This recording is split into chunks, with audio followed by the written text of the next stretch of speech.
Ngayong araw mga ka-adventure ay nandito po ako sa dati kong school nung grade 1, Esperanza Elementary School ng Pilar, Cebu. Subukan po nating pumasok. Esperanza. Hindi kay kuan man ka nang napamaday.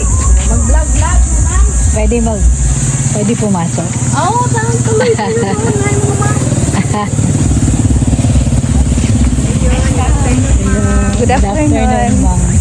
Dito po ako na grade 1 noon. Ang laki na ng pinagbago ng school. Dili may nag-elementary man. Na-miss ko yung classroom lang. Kuan, room. Tapos, ito na. Iba ito. Hermosa, kamo ni Nakagay. Kapitan Bini. Gumangkon. Yung kahoy pa lang ito na mga classroom. Ay ngayon, napakaganda na. Esperanza Elementary School. Nakakatuwa naman talagang balikan yung mga school dati na isa sa mga school na humubog. Minsan teacher classmate niya grade 5.